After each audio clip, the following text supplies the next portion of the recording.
Bonsoir, bonsoir et bienvenue. Bonsoir Christophe pour Bonsoir. voilà, bienvenue pour ce nouvel épisode de l'Almanach des Fées Célestes. C'est pour la période du 11 au 19 décembre 2021 et c'est la deuxième phase de la troisième lune d'automne. Nous allons donc du premier quartier à la pleine lune. Le premier quartier samedi 11 à 2h35. La Lune est dans le 20e degré du signe des Poissons, le Soleil Sagittaire, la Lune devant la constellation du Verseau et le Soleil Ophiuchus.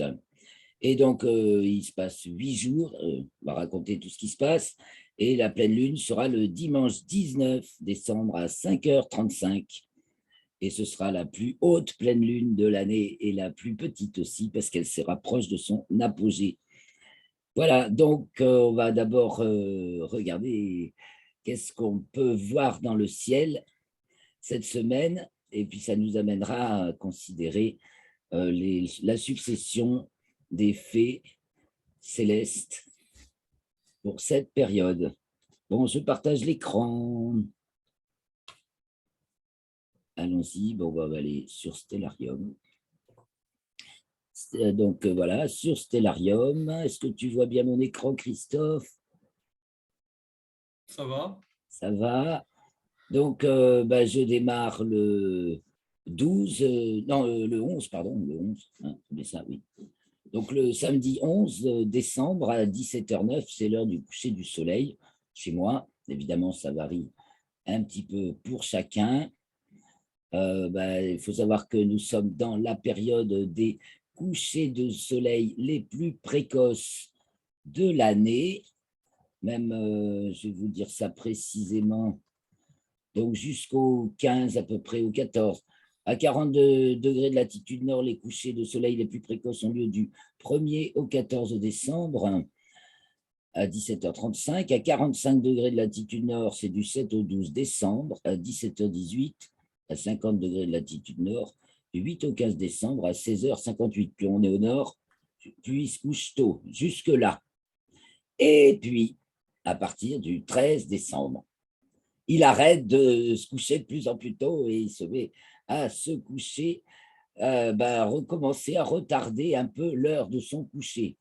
Mais en fait, comme il se décale, le jour se décale vers le matin, il se lève de plus en plus tard le matin, ceci en raison de l'équation du temps qui décale le jour vrai par rapport au jour moyen de plus en plus.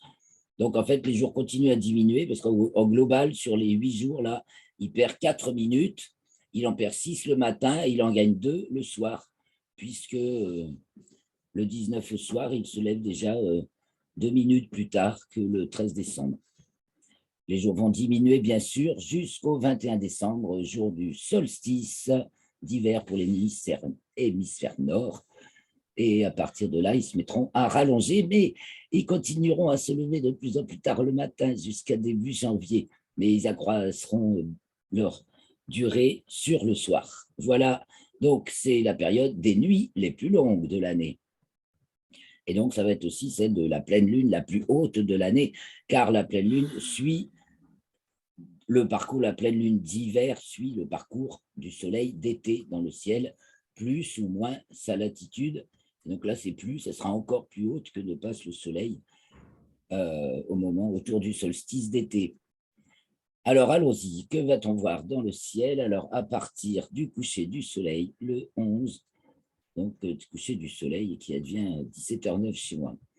Eh bien déjà, il y a Vénus, alors on avance un peu dans le soir, bien sûr, le crépuscule.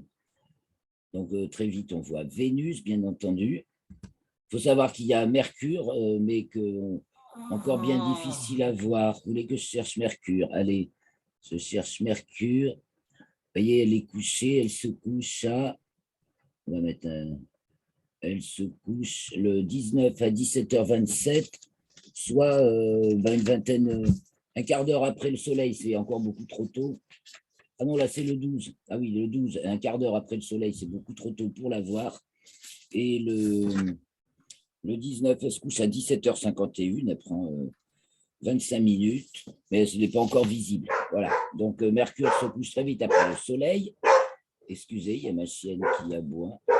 Voilà, après, donc, il y a Vénus qui rutile très vite dans le ciel. On remarque Vénus, et attendez, pas si vite. Voilà. On regardait le bel alignement que ça fait.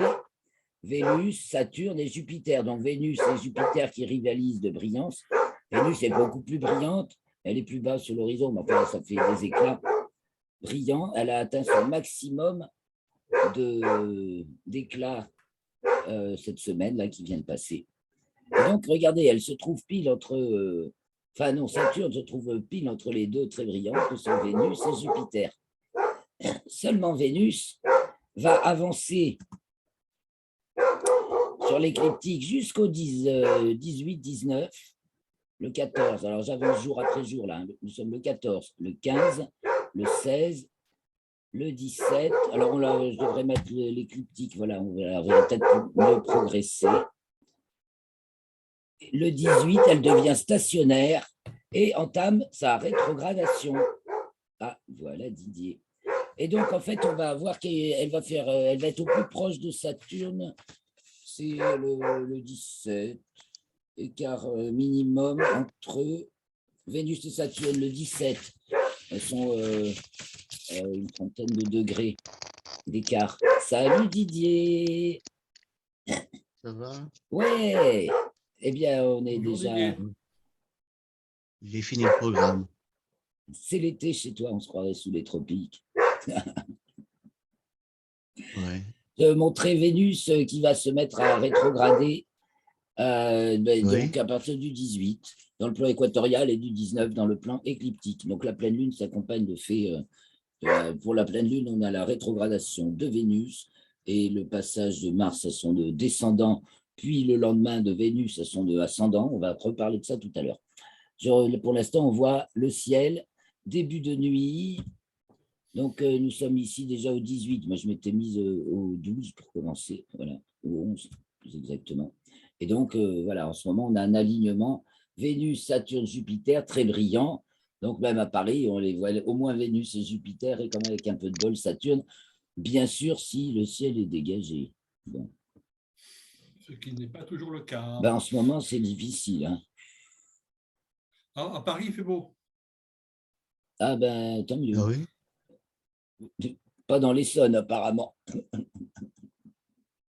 Non, c'est mitigé, là. Vous aviez eu du vent beaucoup.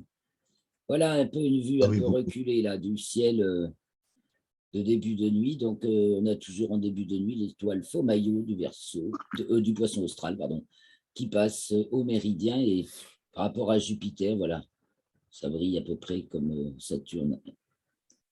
Et donc, nous allons avoir la Lune de plus en plus présente dans le ciel le soir, puisqu'elle est gibbeuse croissante et qu'elle est présente en début de nuit. Et bon, elle se lève de plus en plus tard dans l'après-midi. Donc, plus on avance dans la semaine, plus elle est encore vers l'est, mais plus elle va rester longtemps dans la nuit. Donc là, c'est le 12, donc avec toute cette grosse lune. Ce qu'on va voir, c'est qu'elle est conjointe à Uranus le 15, mais que pour la pleine lune, enfin, j'ai dit la semaine dernière, elle est conjointe à Neptune, le premier quartier, pardon. Le jour du premier quartier, donc là, bah, c'est le 11. Elle n'est pas loin de Neptune qui est là, voilà. Et donc, en fait, le 11 au soir, un peu, on voit des, ben voilà, quand on voit la Lune, on peut projeter Neptune à sa droite en début de nuit, 18 heures, et puis elle va s'en éloigner au fur et à mesure, elle passe au-dessus. Voilà. Donc, le premier quartier conjoint à Neptune, puis de nuit en nuit, la nuit avance, bien sûr, et donc le 15, elle va se retrouver. Ah non, mais j'avance dans les heures, excusez-moi. 19 heures. Alors, il est 19 heures, nous sommes le 11. Le 12, voilà où se trouve la Lune. Le 13, elle avance donc devant la constellation des Poissons.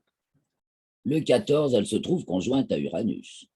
Donc, elle a déjà bien grossi. Et Uranus, bah, du coup, un peu difficile à repérer parce qu'il y a la Lune. Mais ça donne une idée de où on peut la trouver. Et puis, on repérera les étoiles du Bélier Amal et Shératan, qui sont bien typiques, bien entendu Aldébaran, et les Pléiades, ce qui fait que ça fait un environnement, voilà, on reconnaît un peu l'environnement, enfin la Lune va un peu éblouir. Et après, on pourra s'amuser, parce que quand il n'y a plus la Lune, en ce moment, c'est top pour Uranus, bien sûr, et Neptune. Ça va être déjà la fin pour Neptune. Et Uranus, on va encore pouvoir en profiter 2 bons mois en observation. Alors, on continue. Nous sommes le 14, 19 heures. Le 15, eh bien, voilà, le 16, elle est conjointe aux Pléiades, la Lune. Elle passe donc toujours un peu au sud des Pléiades. Et donc conjointe à Aldébaran. Ensuite, c'est marrant, je n'ai pas noté. J'ai zappé mais mon article n'est pas fini, mais nous pouvons voir qu'elle est conjointe. Donc, une vingtaine d'heures après sa conjonction aux Pléiades, elle est conjointe à Aldébaran. Donc, ça tombe, ça va tomber vers 20 heures le 17, sans doute. Donc, le 17 au soir, Lune conjoint Aldébaran. Le 18, conjoint Elnat, qui est bêta du taureau ou gamma du cocher, il a les deux, non. Voilà, qui finit la corne du taureau, là, qui prolonge. Elle est à côté de la nébuleuse du crabe, qui porte le numéro Messier 1 et qui se trouve par là, ici, là où il y a la flèche. Donc, on ne voit rien de la nébuleuse. Par contre, on verra bien Capella qui résiste fort bien à l'éclat de la Lune et aussi Elnat. Donc, c'est remarquable. Donc, ça, c'est le 18 au soir. Eh bien, c'est la nuit de la pleine Lune, puisqu'elle advient à 5h35. Donc, on va suivre la Lune depuis son lever, donc un peu plus tôt. Donc, le 18 au soir, elle se lève avant le coucher du soleil, quand même, à 16h35. Donc, ouais, depuis presque une demi-heure avant le coucher du soleil. Donc, elle est déjà dans le ciel quand il se couche, vous voyez, elle est là. Et on va la suivre dans la nuit. Donc, elle va passer en tout 16 heures dans le ciel, là. Vous voyez, elle se lève à l'est-nord-est, encore plus au nord que le soleil, puisqu'elle passe à son ascendant le 17, et que le 19, elle est déjà au-dessus de l'écliptique. Et puis, elle va monter, alors on va la suivre dans la nuit de la pleine lune. Voilà, elle va monter très haut dans le ciel. Elle va atteindre sa culmination, qui a bien sûr lieu au milieu de la nuit, soit bien 70 degrés de hauteur. Voilà, donc ça fait presque effet plafond, mais elle n'est pas encore au zénith, il lui manque 20 degrés. J'ai vu la pleine lune au zénith au Mexique 1er janvier 2018, mais elle était vraiment là au zénith, c'est extraordinaire quand même. Ah ça, bonjour le lampadaire. Là, pour nous, elle atteint déjà des hauteurs assez records de 70 degrés de hauteur. Et donc, on la repérera bien en plus entre Capella et Bételgeuse, quand même, qui ne sont pas des palotes, qui sont vraiment les plus brillantes étoiles du ciel. Bon, Elnat, elle est assez brillante aussi. Donc, en fait, cette pleine lune, elle est au milieu des étoiles les plus brillantes du ciel. Donc, elle ne les éteindra pas complètement. Le fameux grand jet de l'hiver que l'on forme avec... alors, on commence par les mages d'Orion, Rigel, on descend, je fais le jet à l'envers, hein, comme ça là. Rigel d'Orion, donc, bêta d'Orion, parce que c'est Bételgeuse, c'est alpha, hein, je crois. Tu me contredis si j'ai dit faux, Didier. Donc, Sirius du grand chien, la plus brillante étoile du ciel, Procyon du petit chien, Pollux et Castor des Gémeaux, Capella du cocher, Aldébaran du taureau, et voilà, et on peut boucler sur Bételgeuse, et ça nous fait un superbe G, et ce sont les plus brillantes étoiles du ciel, et donc d'hiver. Puisque Bételgeuse, non, pas Bételgeuse le 21, Capella ainsi que Rigel passe au méridien à minuit, je trace le méridien, passe au méridien à minuit dans la nuit du 11 au 12, les deux, seulement Capella elle passe au zénith pour le coup. Alors attendez, on y va. Le minuit, on y est à peu près. Oui. Ah oui, on n'en est pas loin, donc on s'y met, le minuit, parce qu'on était sur là. Vous voyez, ah, déjà les deux, elles passent au méridien. à minuit. Bon, c'est pas exactement cette heure-là, mais c'est pas ce jour-là. Ah oui, c'est parce qu'on est déjà le 19. Donc, en fait, c'est la nuit du 11 au 12 Capella, elle passe, elle, au zénith à 89 degrés de hauteur nord. Et Rigel à 37 degrés de hauteur sud pour la latitude 45 nord à peu près. Donc, pour Paris, on enlève 4 degrés. Ça fait 33 degrés de hauteur pour Rigel. Et ça balance, et Capella, elle est en plus bas du côté du nord, alors chez vous. Chez nous, elle passe au zénith. Mais voilà. Donc, le ciel est plein de choses magnifiques, là. Si c'est dégagé, bon, on verra que ce qui brille fort. Et voilà, donc on a fait le tour du ciel avec la lune. Et donc, dans la nuit, apparaît, donc au milieu de la nuit, puisqu'on est au milieu de la nuit, c'est parfait. Qu'est-ce qui culmine en milieu de nuit? Qu'est-ce qui se passe? Au milieu de la nuit, en ce moment, c'est le moment où s'élève le lion, hein, c'est majestueux, et la grande ours du côté du nord qui remonte aussi, pendant que le dragon pique du nez, pile, il est à sa culmination inférieure. Donc, Capella est au sommet du ciel. Et puis, on tourne. Au milieu de nuit, Pégase, les poissons vont se coucher. Il y a le bélier, le triangle sont à l'ouest, donc Uranus, déjà au milieu de nuit, voilà.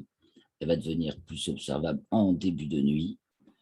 Et puis, du côté du sud, c'est là qu'on a notre splendide tableau des étoiles d'hiver, illuminé avec le grand lampadaire de la Lune, qui donc sera à sa distance maximale. Elle passe à l'apogée le 18 à 3h15, donc juste la veille.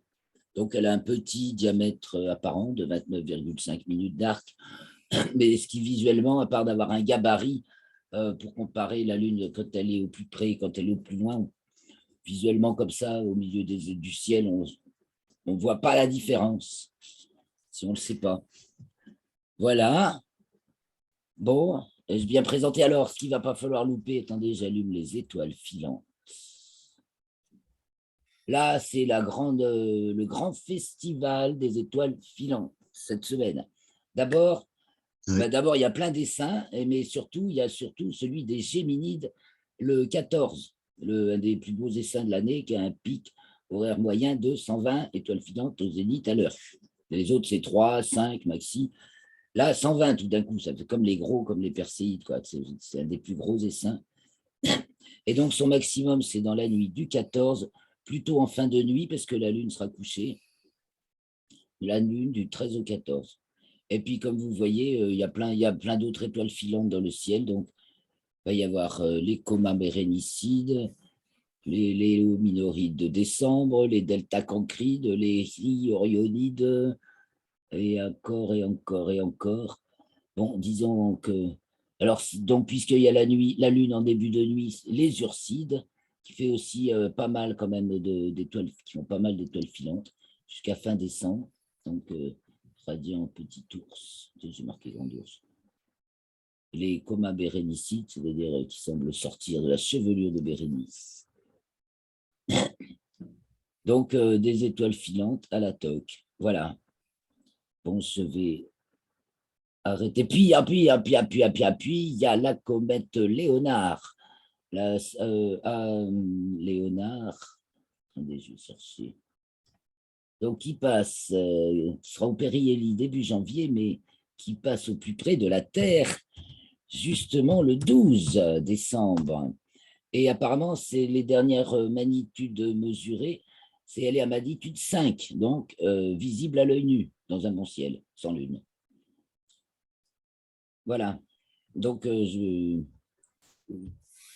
où est-ce trouve Léonard en ce moment? Ça vaudrait peut-être le coup qu'on cherche. À côté de M3. Oui, mais elle a déjà passé, arrête, j'ai déjà publié, il me semble, il y a une semaine ou deux, une photo de Léonard à côté de M3, c'était en fin novembre, ça. Elle a tracé sa route depuis. Alors, attends, je vais te dire. Elle avance, elle avance. Tu parles, elle file sur le ciel, hein, parce que la semaine dernière, elle passait des chiens de chasse à Hercule, en passant par le Bouvier, le 9, le Serpent, le 11. Donc, le 11, elle est devant le Serpent. Donc, et M3 qui se trouve à la limite de la constellation des chiens de chasse, c'est ça? Ben, elle est loin, c'était Delta, justement. Je ne peux pas le visionner sur Stellarium, mais alors attendez, j'arrête ce partage. Et ben, on va aller sur Internet. Et on va du coup chercher. On va, alors ça, on va chercher. Je ne montre pas tout, mais non, pas dans l'historique. Voilà, mes favoris sur les comètes de skylive.com. Là, je les suis là, les comètes, sur ce site qui est English. Voilà, Léonard, la première. Donc là, il donne 6,6, mais je viens de lire sur Space Weather qu'elle était à magnitude 5. Donc là, elle est dans le serpent, mais on va aller voir où c'est que le chemin qu'elle fait, justement. Je vais mettre un peu ailleurs. Et donc, son chemin, le chemin qu'elle fait jusqu'au. Donc, je prends le 20, 0 heure. Et ben voilà, on va l'avoir tracée. Elle a été. Alors, il faut lui faire compute éphéméris, voilà. Donc, elle se retrouvera le 20 à 0 heure, donc à la fin de la journée du 19, elle se retrouvera devant le Sagittaire si elle trace. Et donc, elle se couchera à 18h54. Bientôt, on ne va plus du tout pouvoir la voir. Bon, elle va passer à côté de Vénus. Vénus, ben, qui est. Ah, j'ai oublié de le redire, puisque le 11, le jour du premier quartier, Vénus est conjointe à Pluton. Et que même, on peut dire que Vénus cache Pluton, parce qu'il n'y a que 5 minutes d'arc entre les deux. Pluton est à 5 minutes d'arc au-dessus de Vénus. Vénus cache complètement Pluton, en fait. Et donc là, ce jour-là, ça c'est le 20 décembre 0 heure. Donc, elle passe juste à côté de Vénus. Donc elle va se coucher de plus en plus tôt.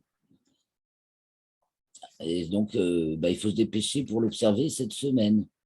Et donc, plutôt, l'ennui, c'est qu'il y a la Lune. Et on va trouver les photos magnifiques. Je partagerai ça sur l'article. Pas de souci. Voilà. Bon. Aurais-je oublié quelque chose ou avez-vous des choses à dire, à remarquer? Oui, alors mardi soir, j'ai vu Vénus et la Lune et une étoile. Et je crois que c'était Jupiter, en fait, c'était Vénus. Ouais, mardi, oui, c'était quel jour mardi? Mardi soir. C'était la conjonction. Voilà, Nous il sommes était. vendredi. C'est ça, j'ai cru que c'était Jupiter, en fait, c'était Vénus. Ah ben, on peut C'était assez bas revérifier. dans le ciel. Ah oui, bas, oui. Bas sud-ouest. Ouais, ouais. Bas au Ouais, ouais. sud-ouest, c'est Vénus. Ouais, ouais. Jupiter est quand même encore un peu plus haute. Oui, Heureusement. Mais si tu n'as pas d'horizon, comme si tu as eu un truc qui te bouche l'horizon, tu vois que Jupiter brillait. Parce que Vénus, c'est bas. et ça dépend des endroits. Ça dépend des endroits, hein, Ben ouais, à si Paris. t'as. Ben voilà, s'il faut que tu aies une trouée pour la voir. C'est sûr, à Paris, il y a des murs. Alors des fois, ça bloque la Mais visibilité. bon, ouais. Mais partout, ailleurs, il y a des montagnes, ailleurs, il y a peut-être des arbres, ça, il y a des tas de. Donc c'est sûr que pour observer, c'est toujours mieux d'avoir un endroit en hauteur dégagé. Ouais. Ouais, il y a. Ben, du coup, là, ça m'a fait oublier ce que je voulais dire. Bon, c'est pas grave. À la vôtre, je vais faire un petit récapitulatif de tous les événements parce que j'ai pas tout dit. Qu'est-ce qui s'en passe? Et il se passe pas mal de choses. Nous sommes dans le carré de Soleil-Neptune qui a lieu le dimanche 12. Voilà, donc quadrature est de Neptune. Alors, on va attaquer je vais faire peut-être. Je sais que quand il y a Michel, il aime bien que je partage ma fiche, même si elle n'est pas encore. Elle est essayée, elle est au point, mais elle n'est pas passée en PDF. Alors, s'il regarde plus tard cette vidéo, il appréciera peut-être. Je réduis si on peut tout voir. Voilà. Là-dessus, j'ai phénomène. C'est parti, mon kiki. Non, vous voyez l'écran là? Non, je n'ai pas partagé là. Et non, je ne suis pas On te partagé. voit. Ah ouais, donc je partage l'écran là-dessus. Ah ben, je vous partagerai peut-être des photos après. De la comète Léonard. Bah oui, il faudra que je vous la montre. Ben, on le fera pour finir. Donc, je vais nous mettre là. Voilà. Eh bien, c'est parti, mon kiki, donc pour la chronologie des faits célestes de cette deuxième phase de la troisième lune d'hiver, d'automne 2021. Donc, ça commence samedi 11 décembre à 2h35, premier quartier de lune qui marque le 20e degré du signe des poissons, soleil sagittaire. Et pour ce premier quartier, la Lune est conjointe à Neptune. Il est même encadré par la conjonction de Neptune, parce que dans le plan équatorial, la conjonction a lieu avant le premier quartier, et elle a lieu juste après dans le plan écliptique. Donc, c'est vraiment bien ficelé. Donc, Neptune, elle est dans le 21e degré des poissons, du signe des poissons, devant la constellation du Verseau. Samedi 11, toujours, c'est le jour où Mercure arrive devant la constellation du Sagittaire. Elle était donc là devant Ophiuchus, elle arrive devant le Sagittaire, elle avance et elle la traverse jusqu'au 2 janvier où elle arrivera devant le Capricorne. Et donc, quand elle arrive devant la constellation du Sagittaire, elle est au 26e degré du signe du Sagittaire. Samedi 11 encore, toujours le jour du premier quartier, Vénus est conjointe à Pluton, donc une conjonction très serrée où Pluton n'est qu'à 5 minutes d'arc au nord de Vénus. C'est donc dans le 26e degré du signe du Capricorne, devant la constellation du Sagittaire. Encore samedi 11, la journée n'est pas finie, cette journée de premier quartier bien remplie. La Lune entre dans le signe du Bélier, donc c'est parti pour un tour.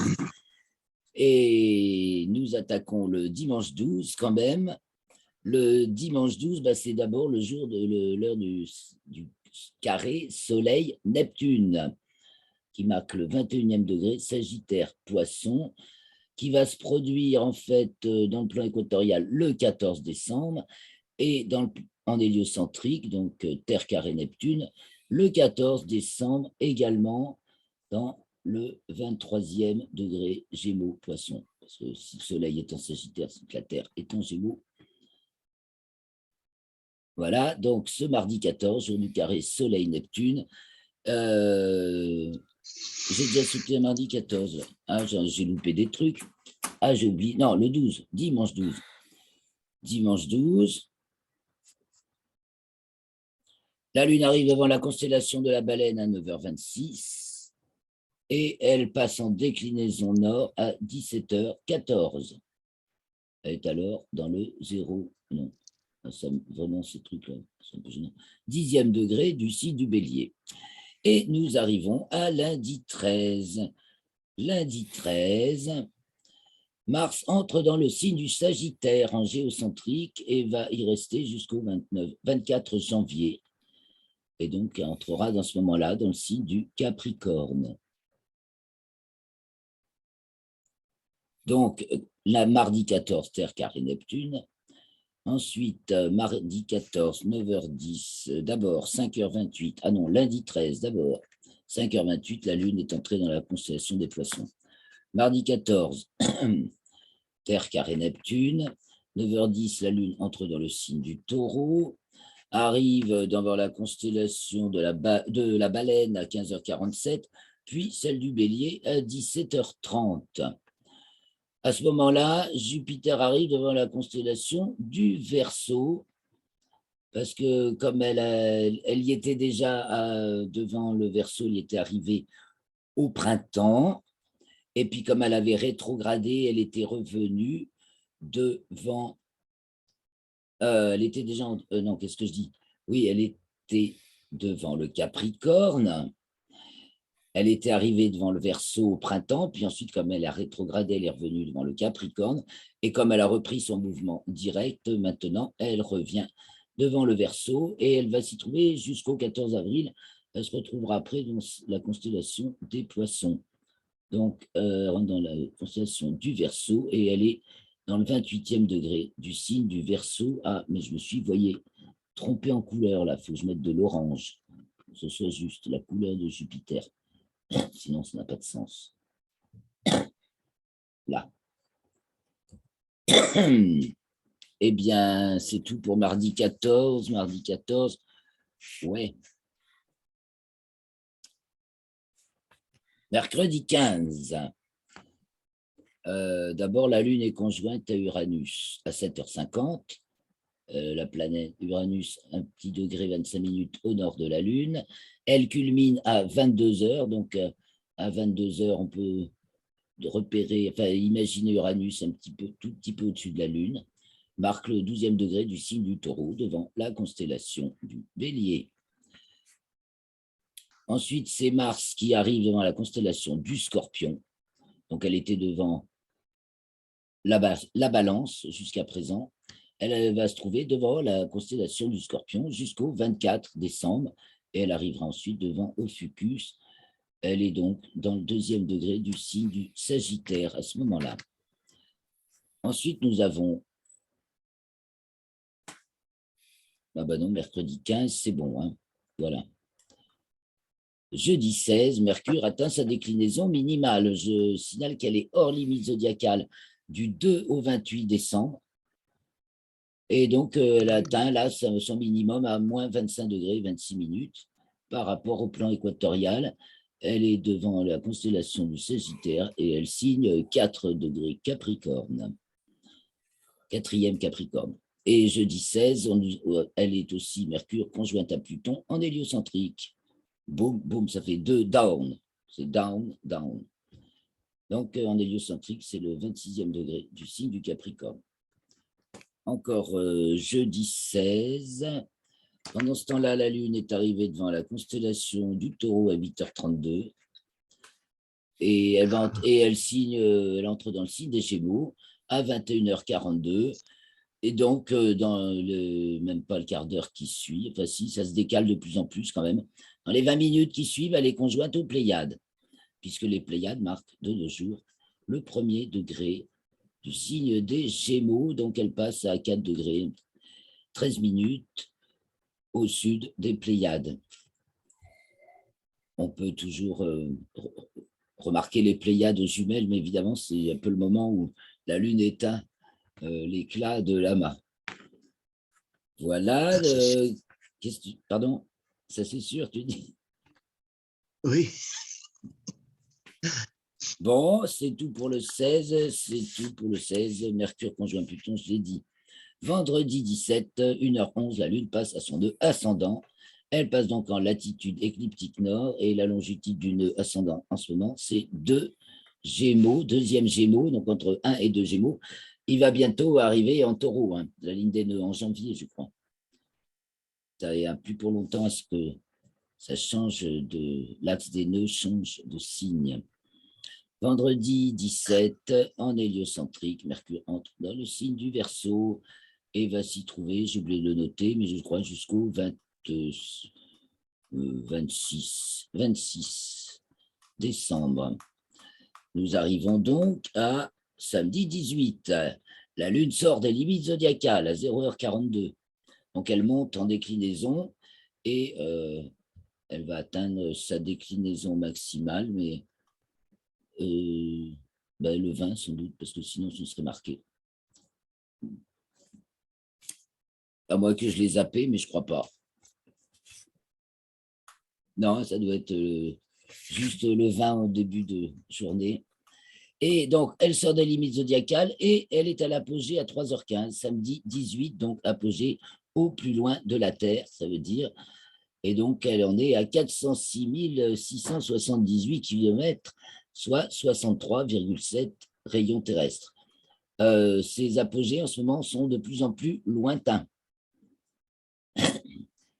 Samedi 18, à 7h15, le Soleil arrive devant la constellation du Sagittaire.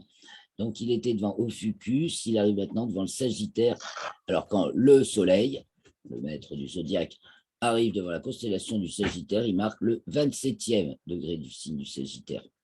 Mercure, quand elle est arrivée devant la constellation du Sagittaire quelques jours auparavant, c'était le 11, bon, bah, elle marque le 26e, mais ça dépend de sa latitude. Le Soleil, c'est le repère, 27e Sagittaire. Donc, ce jour-là également, samedi 18, la Lune est conjointe à l'étoile Elnat, bêta du Taureau, et qui se trouve au nord de la Lune, 3 degrés, et donc qui va accompagner la pleine Lune, puisque c'est la nuit de la pleine Lune, qui se produit à 5h35, donc la plus haute pleine lune de l'année, qui culmine le plus haut, donc à 70 degrés de hauteur à peu près, et qui est aussi le plus petit diamètre apparent, puisqu'elle est à l'apogée. Elle vient juste d'y passer. Ce n'est pas tout, en ce jour de pleine lune, Vénus cesse d'avancer sur l'écliptique, elle est stationnaire à l'est du Soleil, et son mouvement devient rétrograde jusqu'au 29 janvier. Donc, elle est actuellement dans le 27e degré du signe du Capricorne. Elle va rétrograder jusqu'au 12e degré Capricorne. Et en ascension droite, elle se met à rétrograder à partir du 18, 11h59. En ce jour de pleine lune également, qui se produit à la fin du signe des Gémeaux, et donc Sagittaire, le Soleil, eh bien, la Lune, à 10h42, entre dans le signe du Cancer, et elle va arriver devant la constellation des Gémeaux à 11h40. Et pour clore la journée, Mars passe à son nœud descendant, donc à 17h57 en héliocentrique, marquant le 20e degré du signe du Scorpion en héliocentrique, invariable, et à 15h47 en géocentrique, marquant le 5e degré du signe du Sagittaire, mais là, c'est variable. Donc, Mars a son nœud descendant pour la pleine lune, et le lendemain, nous allons avoir Vénus qui passe à son nœud ascendant. Donc, on va avoir ce bascule entre Mars et Vénus, les deux fonctions les plus humaines, dirais-je. Ça va être intéressant à observer, là, cette pleine lune. On va en reparler de ça tout à l'heure.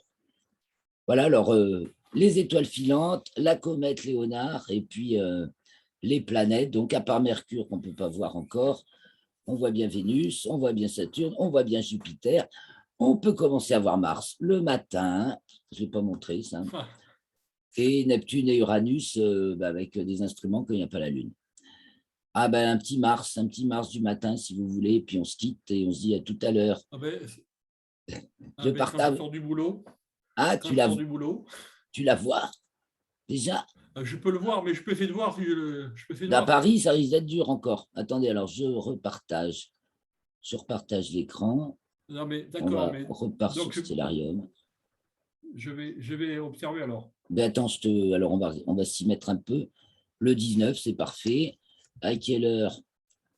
Vers 7h. Voilà, 7h du mat. 7h du mat. Voilà. Là, il est 7h20. 7h30. Là, tu vois, ça, c'est les étoiles du Scorpion, donc qui apparaissent maintenant en fin de nuit. Donc, ça va être de mieux en mieux. Tu vois, au sud-est. Au sud-est? Ouais, mais pas haut. Il faut que c'est vrai que le matin, c'est le mieux. Et 7h20? À partir de quand? Là, c'est le 19. Oh, bah, déjà, mais ça va être de moins en moins difficile, dirons-nous. Tu vois, comme repère qui brillera bien, il y a Spica à droite et la Vega à gauche. Ouais. D'accord. Dans le ciel du matin, sous Arcturus. Ah ben par contre, elle brille bien. Ah, sous Arcturus, le matin, Arcturus, on la voit bien, elle brille bien au sud-est, ce que tu repéreras sûrement plus facilement. Dans le prolongement de la queue de l'ours, qui est très haut en fin de nuit, le matin. Dans le prolongement de la queue de l'ours, il y a Arcturus du Bouvier. Et du coup, pile sous Arcturus, ben, si le ciel est assez dégagé et qu'il n'y a pas d'obstacle, Mars, voilà, qui n'est pas encore très, très brillante. Ah ben, tant que voilà. Ben, je vais me pencher encore... Ah ben oui, non, j'ai parlé de tout ce que j'avais prévu, la Sainte-Luce, les Géminides, la nuit du 13 au 14, plutôt la fin, le passage réciproque à leur nœud de Mars et de Vénus. Voilà, donc ça, on va en reparler dans deuxième vidéo. Allez, je suis retourné astiquer mes fourneaux dans l'article.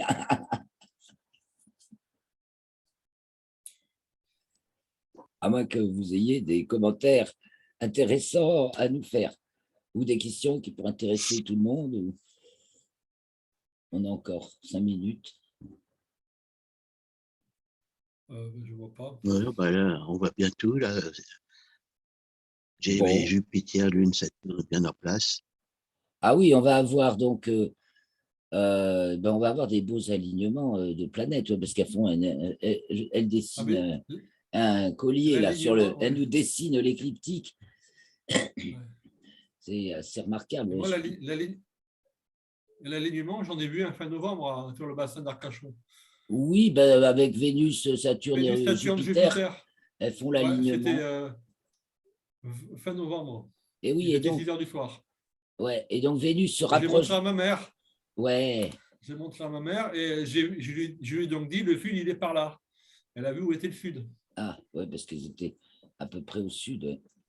Eh bien, en Ouais. fait, oui, Vénus se rapproche de Saturne, donc jusqu'au 17, je crois, et puis comme elle se met à rétrograder, eh bien, elle va se rééloigner de Saturne, et donc elles seront conjointes qu'au mois de mars. Voilà, Vénus recule et repart. Eh bien, sur ces bonnes paroles, alors, on se retrouve à 21h pour repasser tout ça à la 21 heures. moulinette. 21h, D'accord. toujours 18h, 21h. 21 heures. OK. Merci beaucoup de votre attention, Christophe et Didier. Bon appétit. À tout à l'heure. À tout à l'heure.